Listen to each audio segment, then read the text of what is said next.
오늘 예배에 오신 여러분 환영합니다. 기도를 듣는데 수필 같은 기도네요.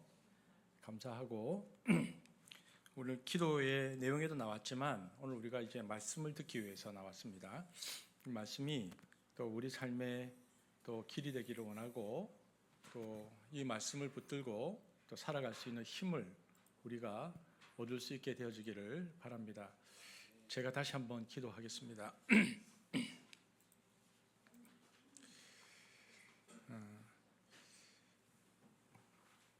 하나님, 저희들이 주 앞에 경배할 수 있도록 건강 주시고 또 감동 주셔서 이 시간 나올 수 있게 하심을 감사합니다.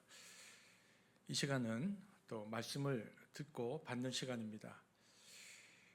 옛 구약의 이스라엘 백성들이 시내산에서 모세를 통하여 전파되는 말씀을 받은 것처럼 저희들도 이 아침에 주님의 음성을 들을 수 있기를 소망합니다. 우리 마음판에 말씀을 새기는 축복을 주시옵소서. 예수님 이름으로 기도합니다. 아멘. 오늘 보니까 79번째라고 하네요. 이제 다 끝나갑니다. 49번째이고 오늘은 야곱의 예언입니다. 예언. 여러분, 야곱은 147세에 죽었습니다. 히브리서에는 야곱이 죽을 때 믿음으로 하나님께 예배하고 자식을 축복했다라고 하는데 그 말씀을 우리가 보았는데요. 오늘 본문 49장은 야곱이 하나님을 예배하고 자식을 축복할 때 그 축복의 내용이 뭔가가 기록되어 있는 것이 49장입니다. 무엇보다 여러분 창세기를 읽어보면 우리는 이제 똑같이 한국말로 번역이 되어 있지만 창세기의 중간중간에 시형이 나오거든요. 근데 이 창세기 49장도 축복의 형식이 시형으로 기록되어 있습니다. 그래서 1절부터 27절까지가 긴 노래예요. 원래대로 하면. 그러니까 이 말은 야곱은 자녀들을 향한 축복을 노래의 형태로 이야기했다라는 것을 알 수 있습니다. 이것을 통해서 알 수 있는 것이 무엇인가? 여러분, 야곱이 죽은 것은 BC 1800 내지 1900년입니다. 그러니까 지금을 기준으로 한 3800년 전이나 3900년 전입니다. 그런데 우리가 보는 창세기는 모세 시대에 쓰였거든요. 이게 BC 1500년이니까 지금부터 3500년 전에 기록됐습니다. 그러니까 야곱이 죽은 것과 모세가 이 이야기를 기록한 것 사이에는 300년 내지 400년 정도 기간이 떠요. 중간에. 그렇다면 어떻게 400년 동안 이 떠 있는 이 기간 동안에 축복의 말씀이 훼손되지 않고 모세 시대까지 이어져 왔을까? 그것은 바로 구전 전승입니다. 그러니까 야곱이 마지막으로 남긴 이 축복은 노래의 형태를 띠었기 때문에 마치 우리나라의 판소리처럼 자손들 입에서 입으로 100년, 200년, 300년 이렇게 계속 세대를 거쳐서 노래로 불리면서 전해 내려왔던 것입니다. 모세는 바로 이 구전된 노래를 글로 정리한 것이고 그것이 오늘날 우리가 읽고 있는 창세기 49장, 즉 야곱의 축복송이 되는 것입니다. 그런데 이 축복송을 보면요, 이 축복송 안에는 단순히 축복을 넘어서 이스라엘 지파들의 미래를 예견하는 예언적 성격이 깊게 담겨져 있습니다. 근데 이 축복이 예언적이다라고 말하는 이유는 야곱이 지금은 아들들에게 한 축복처럼 보이지만 이 축복이 단순히 당대에 국한된 축복을 하고 있는 것이 아니기 때문에 그렇습니다. 야곱은 하나님께서 아브라함에게 약속하셨던 출애굽 사건이 이루어질 것을 확신하고 이를 염두에 두고 축복하고 있는 것을 알 수 있습니다. 왜냐하면 지금 축복하고요, 그로부터 430년 뒤에 이들이 출애굽하거든요. 그러니까 지금 야곱의 축복은 최소 400년과 500년 뒤를 내다보고 하고 있는 축복이라는 것입니다. 더 나아가서 야곱의 전망은 예수 그리스도의 시대, 그러니까 AD 한 30년 정도까지, 예수님께서 십자가에 죽으시고 부활하시는 AD 30년까지, 그러니까 야곱의 시대를 기준으로 보면 이 야곱의 축복들 안에는 예수님도 나오거든요. 그러니까 야곱은 지금 자녀를 축복하는 것처럼 보이지만 가까이는 400년 뒤에, 약 400년 뒤에 출애굽을, 그리고 더 길게는 1800년 뒤에 이 땅에 오실 예수님을 염두에 두고 이 축복을 하고 있다는 것을 알 수 있습니다. 이스라엘의 장대한 역사를 다루고 있는 축복문입니다. 이처럼 극도로 긴 전망 속에서 이루어진 축복의 노래이기 때문에 창세기 49장은 신학자들 사이에서도 강력한 예언의 요소를 지니고 있는 것으로 평가받습니다. 자, 그러면 여러분 제가 이제 한 가지 질문해 보겠습니다. 여러분, 예언의 요소라고 했는데 우리가 예언이라는 말을 교회에서 많이 씁니다. 예언. 자, 그런데 예언이라는 말의 의미를 정확하게 모르고 쓰면은 교회에서 혼란이 초래될 수 있습니다.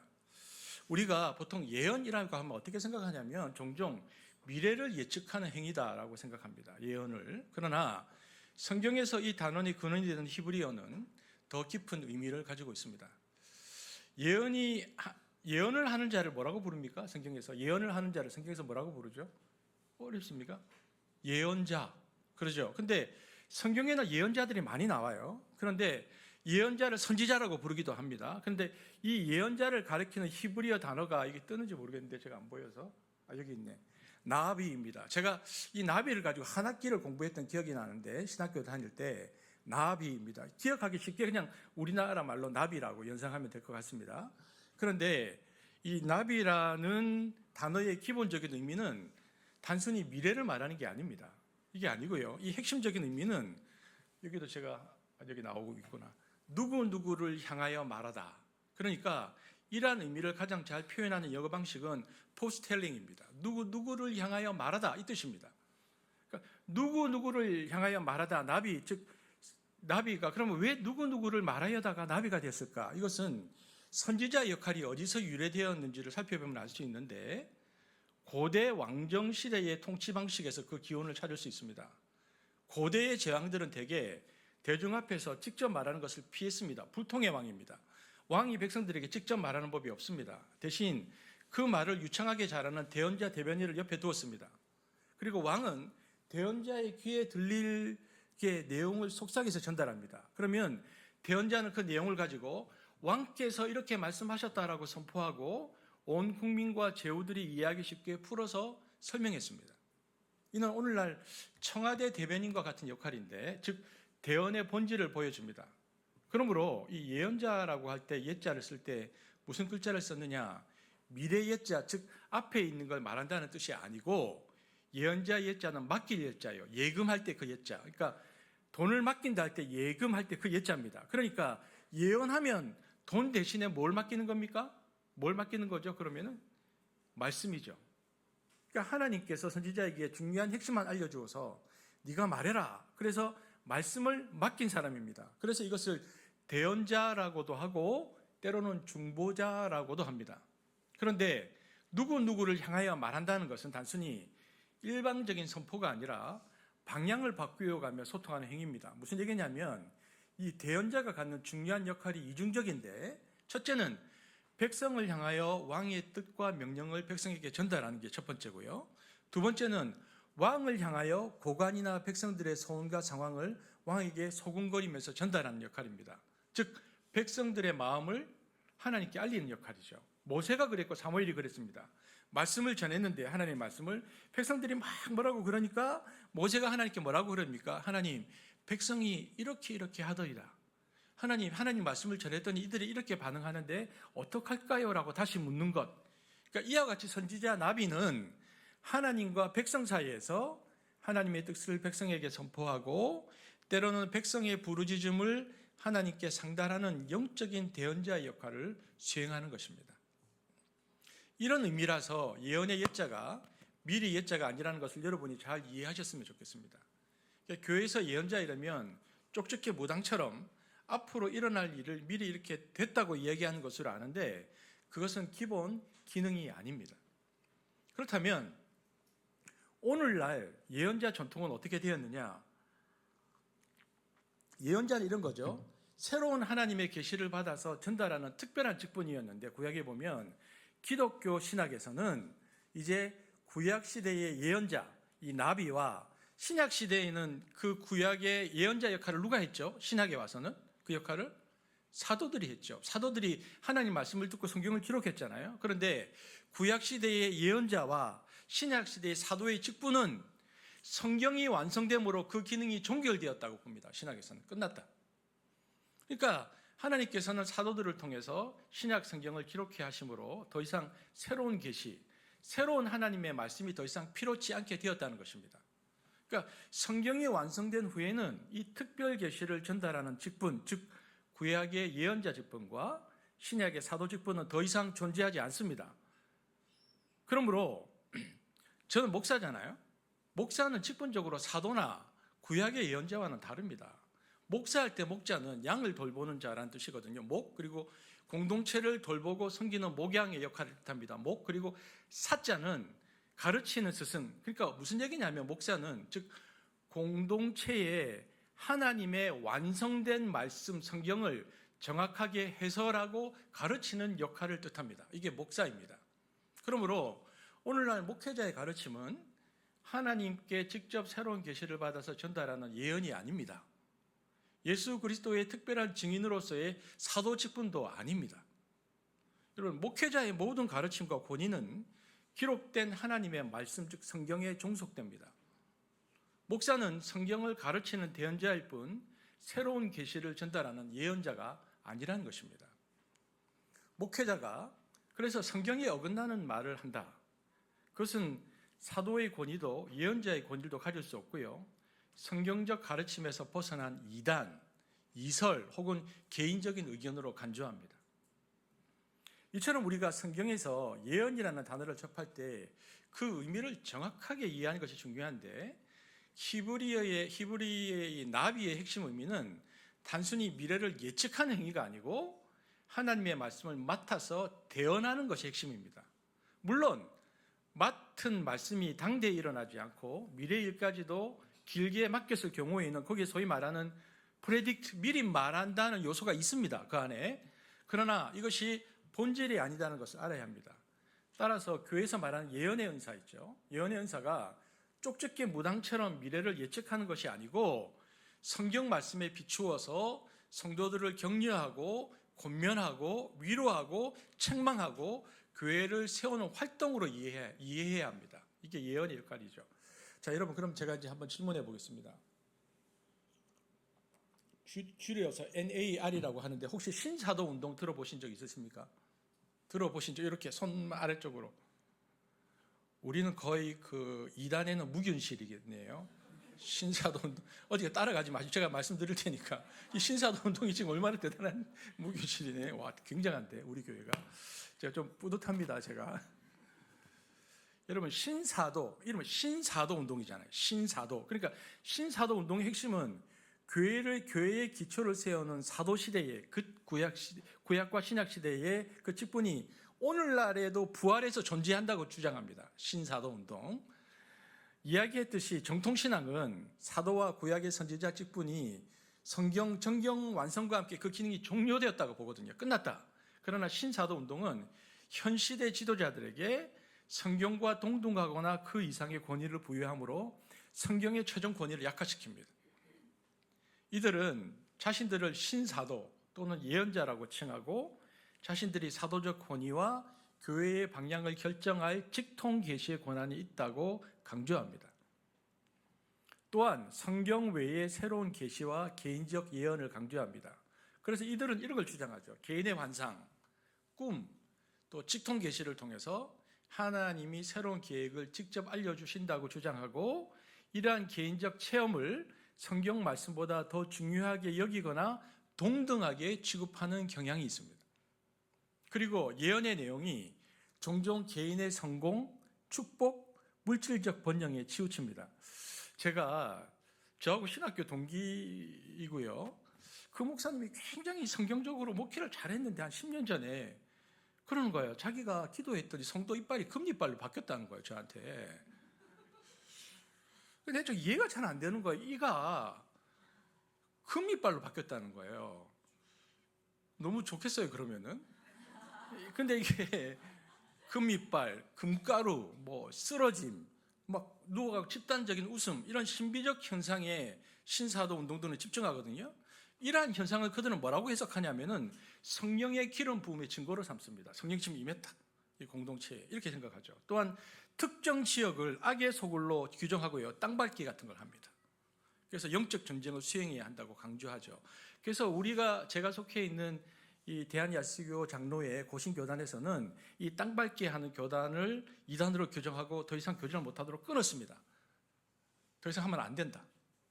여러분, 이처럼 신사도 운동의 예언은 맡겨진 말씀을 충실히 전하는 성경적 대언의 의미에서 벗어나서 개인의 권위와 체험을 극단적으로 강조하는 잘못된 형태를 나타나고 있다는 것을 알 수 있습니다. 그러니까 이 운동의 문제점과 특징은 제가 조금 전에 설명드렸지만 성경에서 말하는 예언, 나비의 개념과 비교해 보면은 그 차이점이 명확하게 드러납니다. 그래서 여러분, 이 주위에 지금 신사도 운동하는 교회들 꽤 있어요. 제가 지금 구체적으로 영상에 나가니까 말을 못 하겠는데 있고요. 주위에 그런 교회들이 있습니다. 그래서 우리가 흔들림 없는 신앙을 위해서는 반드시 이 경계를 기억해야 합니다. 그러니까 성령께서는 기록된 말씀인 성경을 통해서 우리를 진리로 인도하십니다. 성경을 통해서 이미 완성되고 충족된 하나님의 계시, 그리고 곧 맡겨진 말씀 안에서만 참된 축복과 평안을 누릴 수 있습니다. 그러니까 종교개혁자들이 말했던 오직 성경으로라는 것, 이 고백을 우리의 삶의 기준으로 삼고 기록된 말씀을 겸손히 배우고 말씀을 통해 우리에게 대언하시는 하나님의 뜻을 따라 사는 우리의 신앙의 스탠스를 잡아야 합니다. 그러니까 오늘 야곱이 축복하는데 이 야곱에는 이렇게 예언적 요소가 있다는 겁니다. 오늘 자식들을 축복하는 이 긴 노래를 부르면서 생애를 마감하는데 야곱이 이런 예언적 의미로 축복했구나. 근데 이것이 일어날 일을 예측했다기보다 하나님께서 주신 말씀을 가지고 자녀들에게 말했다는 거죠. 근데 저는 우리가 야곱의 인생을 쭉 살피고 있는데 결국 야곱이 마지막 얘기를 하고 임종하거든요. 그러니까 노래로 생애를 마쳤어요. 노래로. 그러니까 노래로 자기의 인생을 마친 야곱, 참 멋진 인생을 살았다고 생각합니다. 저는 야곱의 생애를 돌이켜 볼 때에 아브라함, 이삭보다 훨씬 아름다운 인생을 살았다, 멋진 인생을 살았다, 드라마틱하다, 매력적이다 이렇게 봅니다. 우리가 잘 아는 대로 야곱의 이야기는 태어날 때부터 역동적이었죠. 그는 쌍둥이 형 에서의 발꿈치를 붙잡고 세상에 나왔는데 이는 평생 갑이 되기를 갈망하며 살았던 그의 치열한 삶을 예고하는 듯했습니다.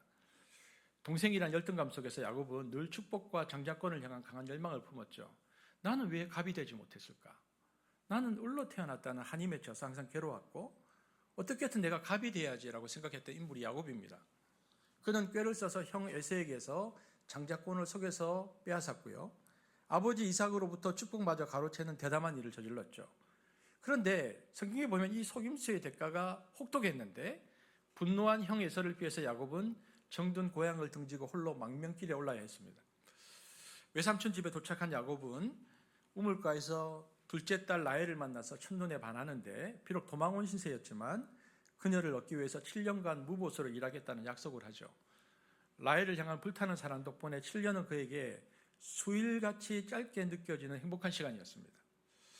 야곱은 7년간 매일 라헬만 바라보면 노래가 나오고 그 고통이 하나도 힘들지 않고 하루가 지나갈수록 라헬에게 한 걸음 한 걸음 더 가까이 다가갔다는 기쁨으로 7년을 노래하듯이 이렇게 보냈습니다.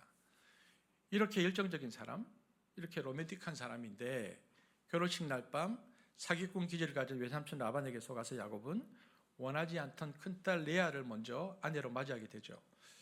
사랑하는 라헬을 얻기 위해서 그는 다시 7년을 더 일하고 총 14년의 헌신 끝에 두 자매를 아내로 맞았습니다. 그런데 여러분, 그렇게 해서 결혼을 했는데 자매를 아내로 맞이한다는 게 이게 보통 일입니까?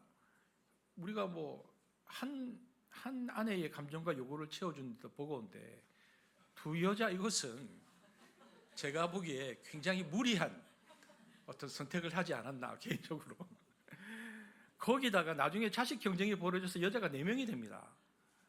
그러니까 야곱의 그 바다 아라노스 인생을 보면요, 야곱의 가정은 끊임없는 에너지 소모와 갈등 속에서 지납니다. 그냥 정신없이 그 사이에서 애어 키우고 살았어요. 20년간. 외가가 있는 바다나람에 가서 외삼촌 밑에서 머슴살이를 20년 세월을 하고 쫓기듯 고향으로 돌아오는데 그는 돌아올 때 또 다른 위협에 직면하는데요, 무서운 원수가 되어버린 형 에서가 군사를 이끌고 오는 소식을 들은 거죠. 죽음의 공포 속에서 야곱은 가족을 먼저 보내고 홀로 야복강에 남아서 밤새 하나님과 씨름합니다. 이 처절한 실존적 경험을 통해서 그는 이스라엘, 그러니까 하나님과 겨루어 이기는 자 새 이름을 얻고 비로소 하나님을 진정으로 만나는 영적인 돌파를 경험하죠. 위기는 넘겼지만 고난은 끝나지 않았습니다.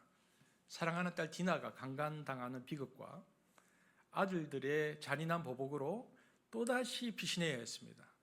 설상가상으로 가장 사랑했던 아내 라헬마저 베냐민을 낳다가 산골 끝에 세상을 떠나고 맙니다.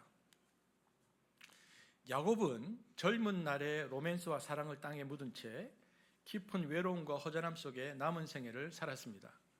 근데 그런 그에게 가장 큰 충격이 닥쳐오죠.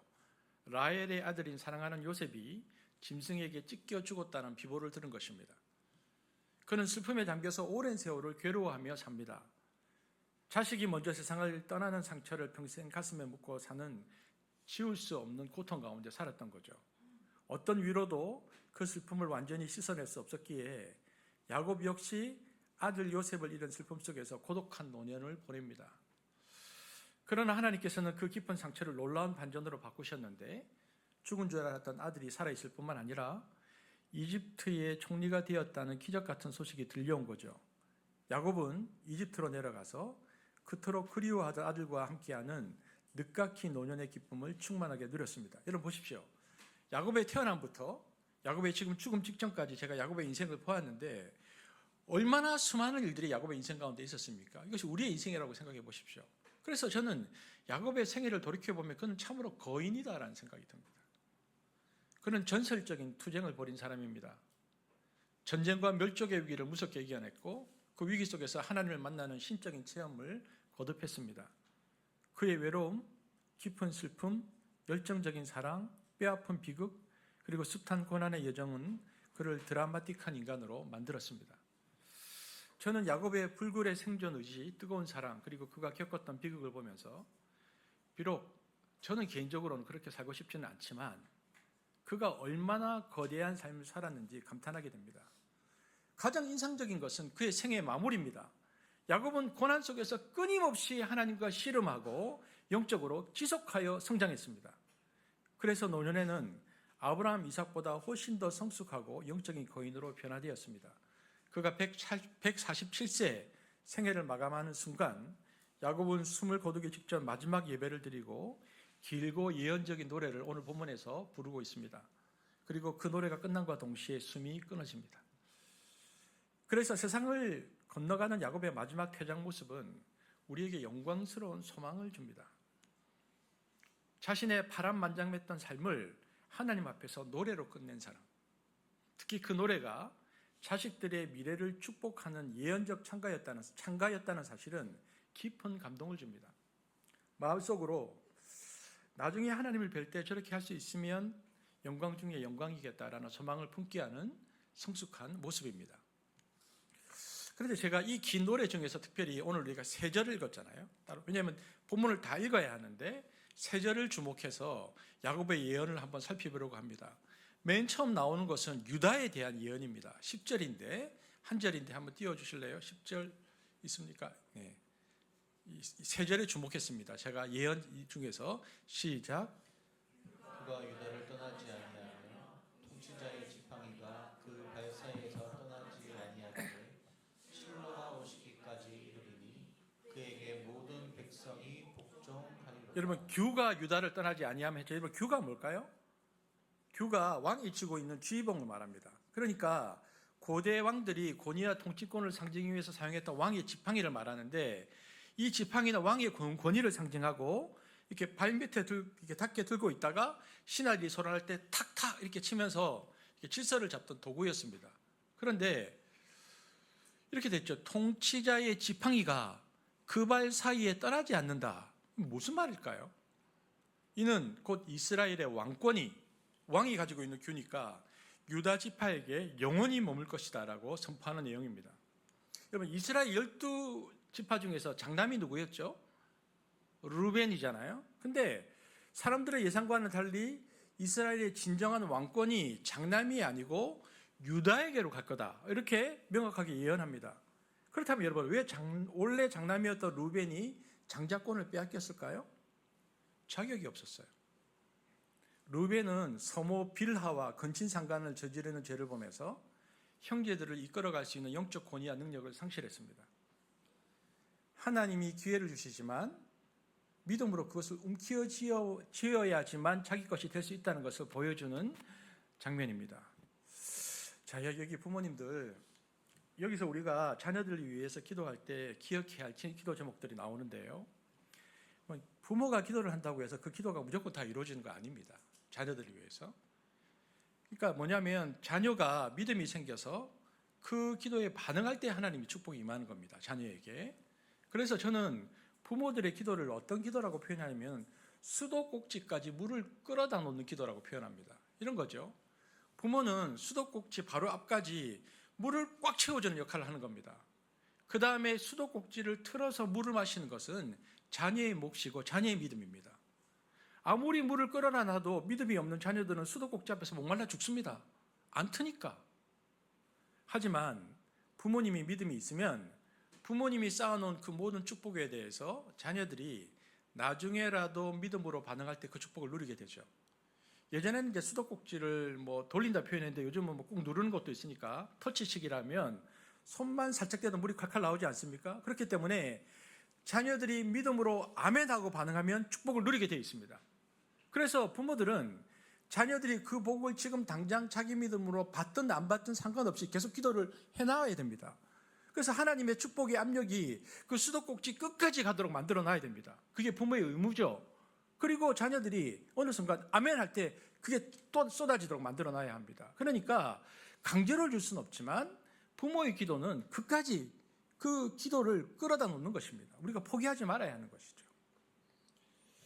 정리를 해보면 장자권은 르벤에게서 요셉에게로 넘어갔습니다. 그 영적 장자권이 보십시오.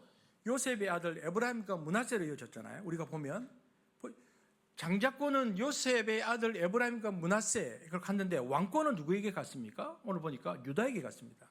그러니까 야곱은 독특하게도 장자권과 왕권을 분리했습니다. 고대에는 보통 장자가 왕이 되는데 이스라엘은 그렇지 않았다는 겁니다. 왜 그랬을까요?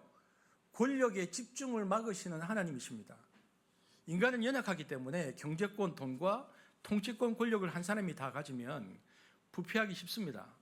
하나님은 이스라엘 역사 속에서 이것을 분리시키셨습니다.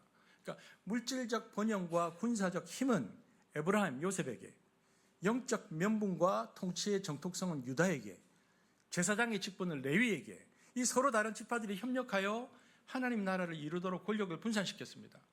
그러니까 역사적으로 보면 초기에는 요셉 가문, 에브라임이 훨씬 강력했습니다. 여호수아도 에브라임 지파거든요. 하지만 이 에브라임 지파들이 힘을 믿고 자주 교만해졌죠. 근데 유다 지파는 다윗 왕이 나오기까지 묵묵히 기다렸죠.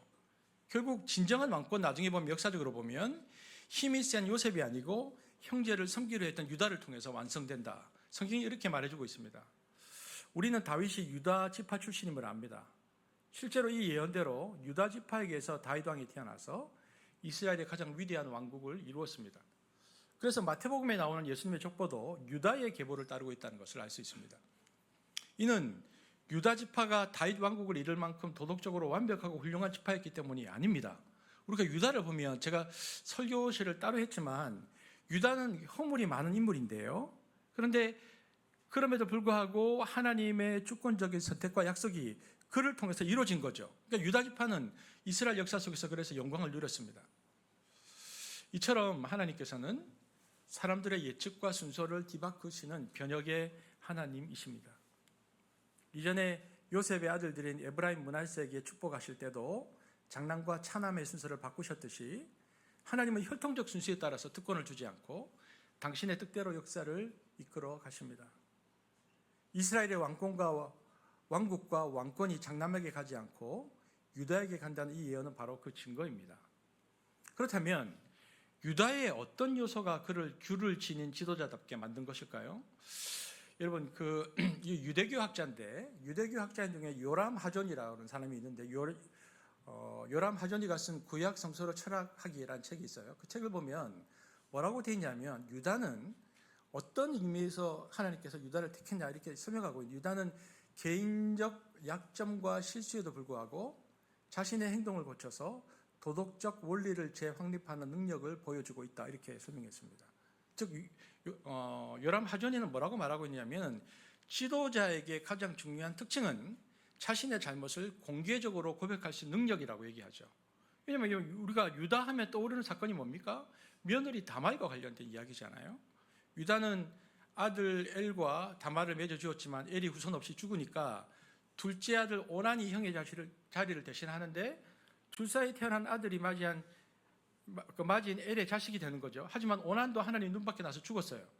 그러니까 유다는 다말을 셋째인 셀라와 맺어주지 않고 친정으로 돌려보내죠.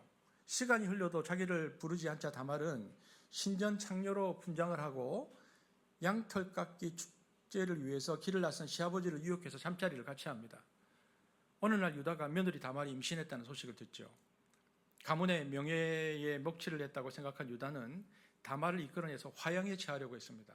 그때 다말은 유다가 맡겼던 도장과 끈과 지팡이를 내보이면서 이 물건 주인의 아이를 잉태했다고 말하죠. 근데 이때 성경에서 신학적으로는 굉장히 중요한 구절인데 사태를 알아차린 유다가 즉시 자기 잘못을 시인하면서 알립니다. 이 제목이 38장 26절에 나오는데 이게 치레카 미메니라고 해서 이게 굉장히 신학적으로는 중요한 건데 이렇게 말한 겁니다. 그러니까 다말이 유다가 하는 말이 그가 다말이 나보다 옳도다. 이겁니다. 이 한 문장이 지금 유다 가문에게 넘어간 겁니다. 이 한 문장으로 인해서 유다 가문에게서 메시아가 나오게 되는데요. 이 고백은 다말의 행동, 창녀로 가장한 것이 윤리적으로 옳다는 뜻이 아니고 후사를 얻으려는 다말의 간절한 행위가 후사를 주어야 할 유다의 의무를 저버린 행동보다 하나님 앞에서 더 정의로운 요청이었다는 것을 인정하는 겁니다. 유다는 자신의 부도덕하고 무책임한 행위로 인해서 다말을 멸시하고 후사 얻을 고난을 인정하지 않는 잘못을 깨달은 거죠. 오늘의 윤리 기준으로 보면 도무지 이해할 수 없는 일이지만 후손을 잇는다는 것이 목숨처럼 소중하던 그 당시의 상황 가운데서 다말의 행위는 의로운 행위로 받아들여졌던 것입니다. 유다는 자기의 부끄러운 행동을 숨기기 위해서 다말을 죽일 수도 있었어요. 하지만 그는 정의를 위해서 공개적 수모를 택했습니다. 요람 하존의 말은 그래서 강력합니다. 이런 거죠. 그러니까 역사서 저자는 겸손히 자신의 잘못된 행위를 고칠 수 있는 지도자의 능력이 국가가 잘못된 길로 갈 때 국가의 방향을 바로잡을 수 있는 유일한 희망임을 말하고 있다. 이렇게 쓰고 있습니다. 이 말은 자기 잘못을 절대로 인정하지 않으려 하는 지도자야말로 국가를 위기에 빠뜨리는 법이라는 것을 말해주고 있습니다. 우리는 지금 그것을 목도하고 있습니다. 유다는 이 사건 이후 다말을 아내로 맞이하지는 않았지만 그의 죄를 회개하고 다말의 정당성을 인정함으로써 다말과 그 태중의 아이를 받아들입니다. 다말은 유다 사이에서 베레스와 세라 쌍둥이를 낳는데 이 베레스의 후손으로 다윗 왕이 태어나고 궁극적으로는 예수 그리스도가 태어나는 메시아의 족보에 다말이 당당히 오르게 됩니다. 유다가 지도자로서 그러면 자기의 잘못을 공개적으로 고백하는 동목만 있었냐? 유다가 지도자로서 능력을 발휘하는 대목이 또 있습니다.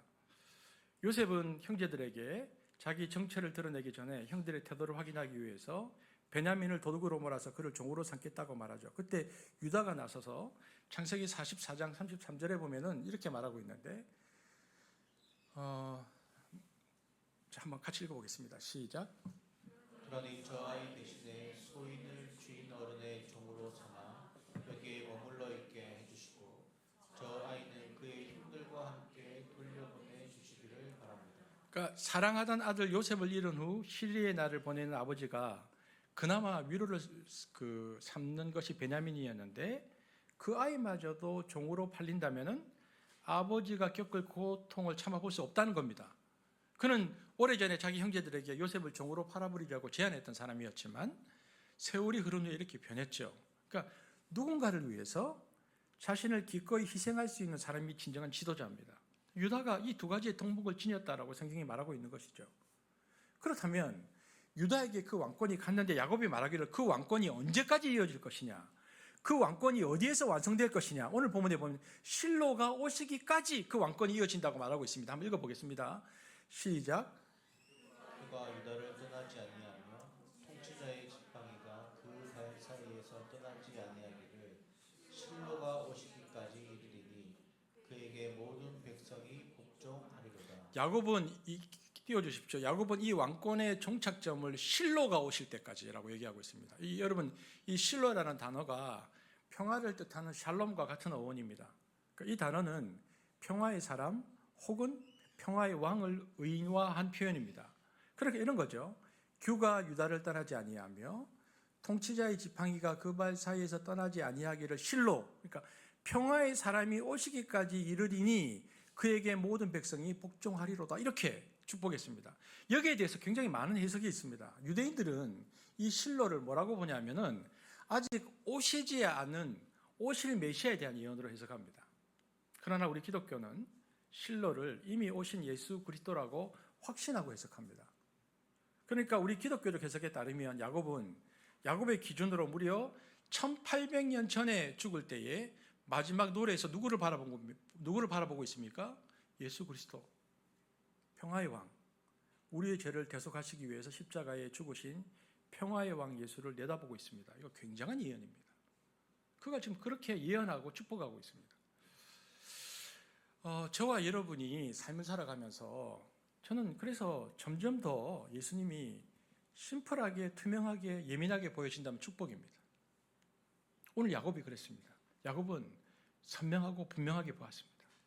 젊었을 적에 붙잡고 추구했던 모든 야망과 꿈이나 욕심은 다 사라지고 오직 남은 것은 예수님에 대한 소망, 그리고 진정한 하늘 평화에 대한 소망만으로 꽉 채워져서 그분을 바라보고 죽어가는 야곱의 모습은 우리의 영성이 세월이 가고 시간이 갈수록 얼마나 더 투명해져야 되는가, 그리고 얼마나 단순하게 예수님께 집중하고 살아야 하는가를 우리에게 보여줍니다. 그리고 시간이 지날수록 내가 심플하게, 투명하게, 예민하게 그 예수님에 대한 이해가 되어진다면, 만약 그렇게 되어진다면 그것은 굉장히 아름다운 영혼입니다. 세상을 떠날 때 예수님에 대한 예언적 노래를 부르고 떠나는 야곱, 정말 아름다운 모습인데 저와 여러분의 신앙이 그렇게 되어지기를 축복합니다. 두 번째 제가 주목했던 구절은 22절인데 요셉에 대한 예언입니다. 이 예언은 자, 한번 같이 읽어보겠습니다. 시작. 요셉은 무성한 가지 곧 샘곁에 무성한 가지라. 그 가지가 담을 넘었도다. 여러분, 우리가 교회에서 계속 부르는 야곱의 축복, 그 노래가 여기서 나왔죠. 너는 담장 너머로 뻗은 나무 가지의 푸른 열매처럼 하나님의 귀한 축복이 내 삶에 가득히 넘쳐날 거야. 담장 너머로 뻗은 가지인데, 제가 그때 보현이 그 베이비 샤워할 때 약간 말씀드렸는데, 여러분 법원 판례집에 보니까 농사꾼끼리 싸움이 붙었어요. 근데 담 밖으로 옆집 나무가지가 넘어와서 자두가 열렸어요. 그런데 넘어간 집에서 자두를 따먹었어요. 그러니까 옆집에서 이것을 절도라고 고소를 해서 법원에 올라온 사건인데, 이게 판례가 어떻게 끝났을까요? 이게 가지가 옆집으로 이렇게 넘어와 가지고 계속 있어서 따먹었는데 어떻게 끝났을까? 어떻게 됐을까? 그렇지. 우리나라 판례는 이 나무 뿌리가 어디에 있는가가 그 집 주인이다. 판례가 그렇게 나온 거죠. 그러니까 근데 이웃 토지의 나무가지가 경계를 넘을 때는, 근데 이렇게 넘어온 집에서 이렇게 불편할 수 있잖아요. 그럼 나무의 소유자에게 가지의 제거를 청구할 수 있습니다. 원칙적으로 치워달라. 근데 나무 소유자가 청구에 응하지 않을 때는 토지 소유자가 침범당한 사람이 그 가지를 제어할 수 있도록 이렇게 우리나라가 되어 있거든요. 이게 우리나라 판례입니다. 그렇다면은 담장 너머로 뻗은 가지가 된다는 게 무슨 뜻일까요? 그렇게 생각해 보면 그것은 축복을 받아서 무성한 나무가 되고 가지가 자라고 열매가 맺힐 텐데, 너희 울타리 안에 있는 사람에게만 좋은 열매를 맺는 것이 아니고 지나가는 길거리 사람들, 거지들, 세상에서 담장 바깥에서 배회하고 있는 인생들, 이 사람들조차도 모두 너로 인해서 쉬고 너로 인해서 그 꽃의 향기를 맡으며 너로 인해서 그 푸르름 그늘 아래에서 몸을 누이고 너로 인해서 그 열매를 먹는 축복의 통로가 될 것이다, 이렇게 얘기한 겁니다. 이 축복을 해준 거죠. 요셉이 실제로 그렇게 됐습니다. 그는 어렸을 때 고난을 겪었지만 생애의 마지막에 가서는 야곱의 예언대로 중근동 지역의 구원자가 되죠. 자기 혈통만 구원한 게 아니고 이집트와 주변 지역의 수많은 족속들이 이집트로 양식 얻으러 들어옵니다. 7년 대기근에 온 세계의 모든 사람을 구원하는 참 구원자 역할을 그의 생애 중에 하는데요. 야곱은 그것을 내다보면서 너는 담장 너머로 뻗은 가지가 될 것이다, 이렇게 축복합니다. 그런데 요셉이 담장 너머로 뻗은 이렇게 무성하게 된 가지가 된 이유가 무엇일까요? 다시 한번 성경 띄워주실래요? 보면 읽어보겠습니다. 시작. 요셉은 무성한 가지 곧 샘 곁에 무성한 가지라. 그 가지가 담을 넘었도다. 그 이유를 말하죠. 요셉의 가지가 그렇게 풍성하게 된 것은 샘 곁에 심기운 나무 이렇게 말합니다. 여러분, 샘 곁에 심기운 나무는 대기근 때에 들판에 심기운 나무, 산에 심기운 나무, 밭에 심기운 나무가 죽고 앙상한 가지가 되고 썩어져 버릴 때에도 늘 무성하고 늘 푸르는 열매를 맺습니다. 이유가 뭘까요? 뿌리가 샘에 닿았기 때문입니다. 그것은 샘의 덕분입니다. 이 샘이 무엇일까요? 요셉이 만난 하나님입니다. 요셉은 하나님께 그 인격과 삶의 뿌리를 받고 산 사람이었습니다. 즉 요셉은 자신의 인격과 삶의 뿌리를 그 샘, 영원히 마르지 않는 하나님의 변함없는 사랑과 약속에 굳건히 받고 산 사람이었습니다. 그는 그 샘의 물을 마시듯 늘 하나님을 자신의 존재의 중심으로 깊이 의식했습니다. 그의 모든 생각, 그의 모든 말, 그의 모든 행동, 그리고 어떤 환경 속에서도 하나님으로부터 지혜와 능력, 소망이 시작되는 삶을 요셉이 살았음을 우리는 성경을 통해서 알고 있습니다. 바로 이 깊고 풍성한 근원 덕분에 그의 삶은 세상의 시련과 경계를 넘어서 담장 너머로 무성하게 가지를 내놓는 열매 맺는 축복의 나무가 되었습니다. 그리하여 그의 삶의 풍성함과 영향력으로 인해서 당시 이집트와 주변의 수많은 굶주린 사람들이 생명을 얻고 복을 누리게 된 것처럼 그리스도를 예표하는 통로로서 세상 많은 사람들이 생명과 양식과 구원을 얻는 통로가 되었다라고 성경이 말하고 있습니다. 여러분, 저는 우리가 행복해지는 비결은 다른 사람을 축복하는 거라고 확신합니다. 축복을 받는 것도 중요한데 축복의 매개가 되는 것은 더욱 아름다운 일입니다. 다른 일을 살만나게 해주려고 몸을 낮추는 사람은 자기 생의 비애가 슬그머니 사라진 것을 알게 될 것입니다. 그러면 여러분 이렇게 기도해야 합니다. 나의 나머지 생애가 단순히 내 울타리 안에 있는 사람들만 책임지는 삶이 아니라 울타리 밖의 사람들에게까지 가지를 뻗을 수 있는 그런 삶이 되게 해주시고 우리의 자녀들이 요셉처럼 담장 너머로 뻗은 가지 인생 되게 해주십시오. 다른 사람에게 좋은 일 많이 하는 인생 되게 해주십시오. 그렇게 축복받게 도와주십시오. 여러분 이렇게 기도해 보십시오. 여러분 자녀들을 통해서 무슨 일이 일어날지 모릅니다. 남을 돕는 삶을 살겠다는 방향을 가지고 살아서 크게 쓰임받는 자녀들이 나온다는 것은 굉장히 자랑스러운 일입니다. 이렇게 자녀들을 위해서 기도하는 야곱의 마지막 영혼의 모습이 너무 아름답다는 것을 볼 수 있습니다. 제가 이제 세 번째 주목하는 성경 구절은 28절이었는데 한번 같이 보겠습니다. 28절 읽겠습니다. 시작. 각 사람의 분량대로 축복하였더라.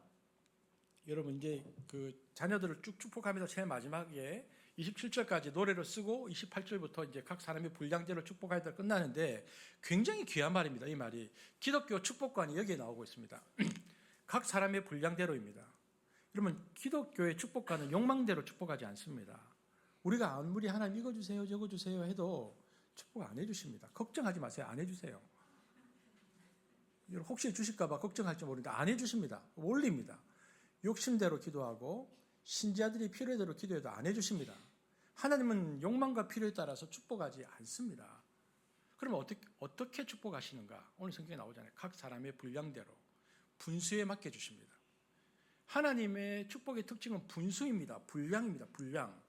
그런데 분수에 넘치는 축복이 오면 어떻게 됩니까? 그런데 만약에 분량이 넘치는 축복이 오면 재앙으로 바뀌는 거 여러분 아시잖아요. 재앙으로 바뀝니다. 그 축복은. 이것을 풍요의 저주라고 부릅니다. 내가 분량이 안 되는데 들어오잖아요. 이거 저주입니다, 여러분. 저는 요즘 돈 많은 사람들 이 가족이 지옥처럼 변하는 것을 꽤 봅니다. 그러면서 저게 축복일까? 그렇게 저는 그렇게 생각하지 않습니다.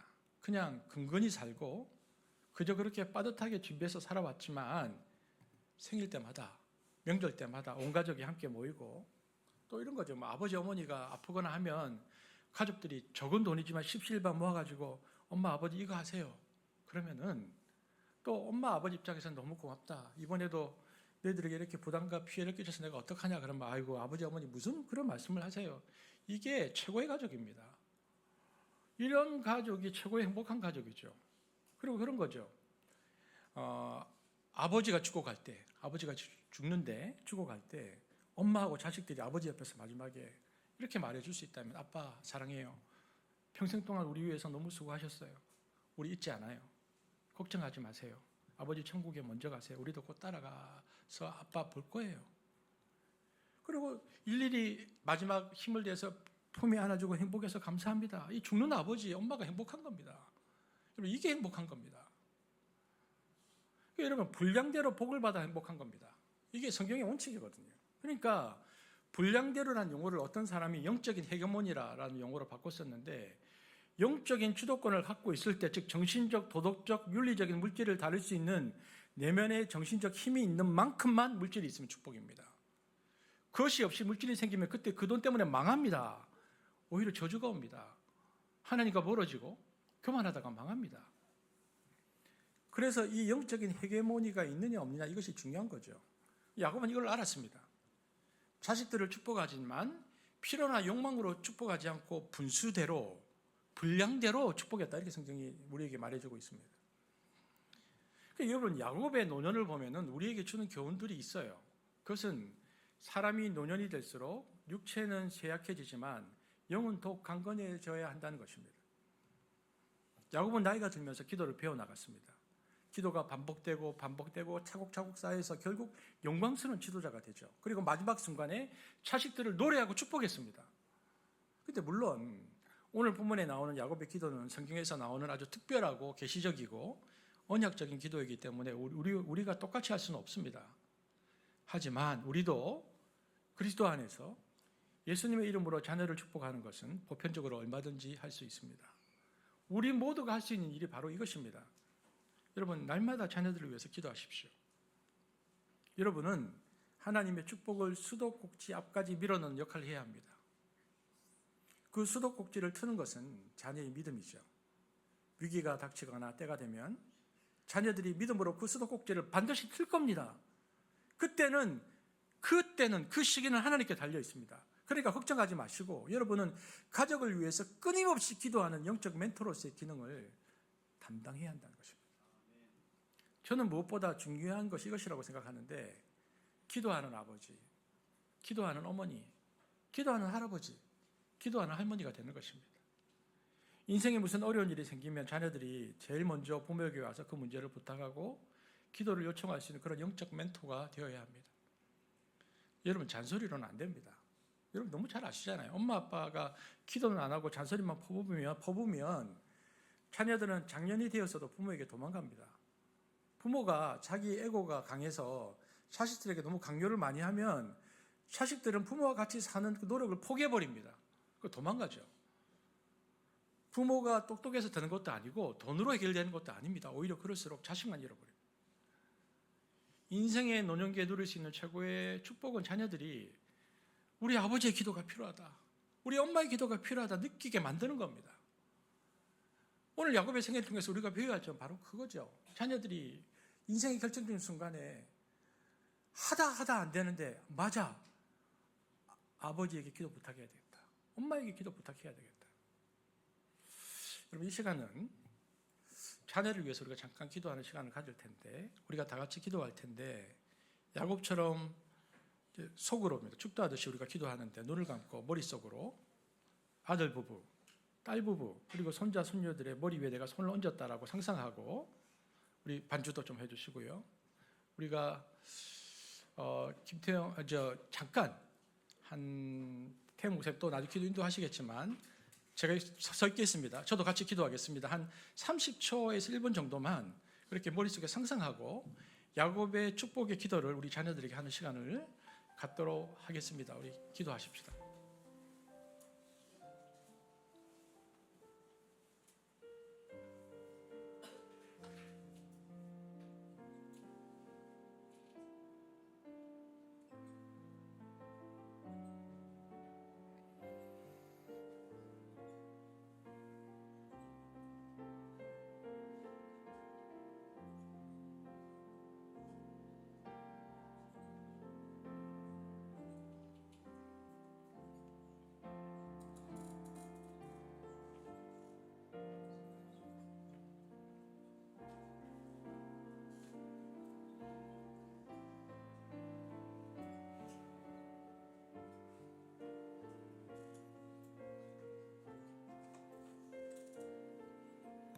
하나님 아버지, 생의 마지막을 노래로 마치는 야곱의 모습을 보면서 우리의 삶이 노래가 되고 우리 임종이 더 큰 노래가 되어서 하나님께 찬송이 될 수 있도록 도와주시기를 원합니다. 노래 중심에 예수 그리스도께서 계시고 노래의 내용이 담장 밖에 있는 많은 사람들을 향하도록 의식하고 노래하고, 그리고 자식들의 분량을 살피고 축복하는 이 야곱의 신앙과 믿음이 2026년을 살아가는 우리 한습의 모든 교우들의 삶 속에 있도록 축복하여 주옵소서. 예수님 이름으로 기도합니다. 아멘.